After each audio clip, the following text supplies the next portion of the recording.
Hi, I'm Craig DeBona.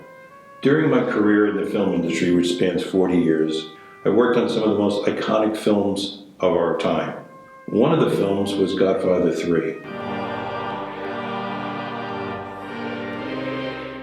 The screenplay was an adaptation of the book The Godfather, written by Mario Puzo, and centered on a character named Vito Corleone. When the screenplay was finished, it was time to cast.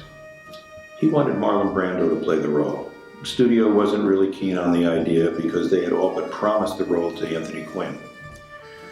But when Marlon came in and did his reading, he took cotton and stuffed it between his cheek and his teeth, and he actually transformed himself into Vito Corleone. What have I ever done to make you treat me so disrespectfully? If you'd come to me in friendship, then the scum that ruined your daughter would be suffering this very day. And if by chance an honest man like yourself should make enemies, then he would become my enemies. And then they would fear you. The studio was so enamored with his performance that they said, "Okay, Francis, we'll go along with you." So when he walked in, he told Marlon the news, and Marlon said, "That's great, but I have two conditions." He looked at the script and he said, "If you take this centerpiece out of these two Godfathers, I'll win an Academy Award." That's why Godfather 2 takes place before and after Godfather 1. Francis was in shock. He hadn't thought of anything like this coming back to him. So he turned to him and said, "What's the second condition?" And Marlon said to him, "I get $10 million. I'm going to make him an offer he can't refuse." The next most important role in the movie was the part of Michael Corleone. He wanted a relatively unknown actor named Al Pacino.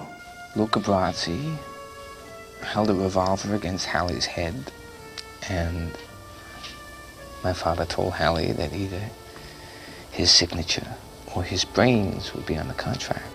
So the studio came back with James Caan, Robert De Niro. Francis was having nothing of it.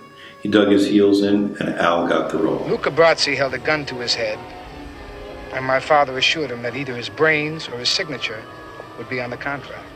Every day that the dailies came back, Francis said, "I thought we were going to be fired." And one night, April 25th, 1990, was Al's 50th birthday. After a couple of great bottles of wine, Francis started to tell the story about why the studio was actually starting with those scenes in Sicily. He thought the reason was Al would be exposed and they would be able to recast him and get him out of the movie.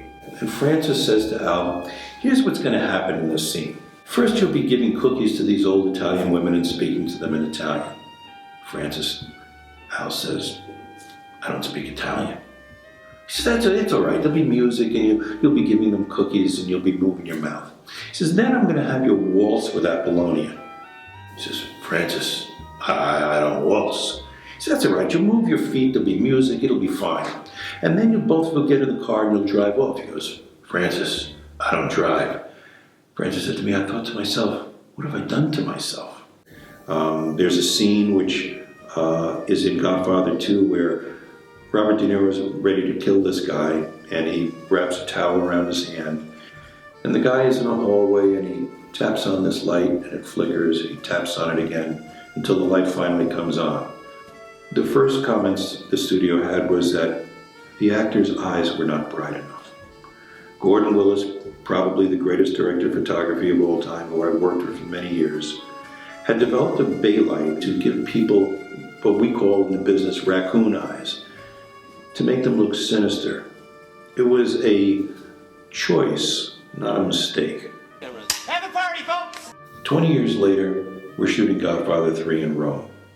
Winona Ryder was going to play the part of Al Pacino's daughter in the movie. She's dating Johnny Depp at the time.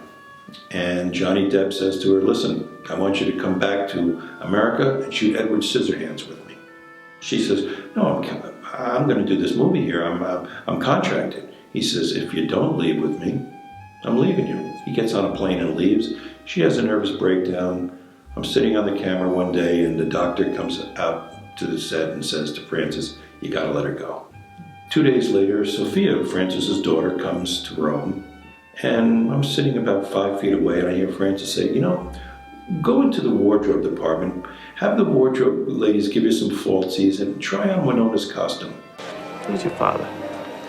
I'll give you a hint. He's Italian. So Al, being the person who was on the original Godfather, says, listen, I'm going to talk to Francis because, this isn't going to work.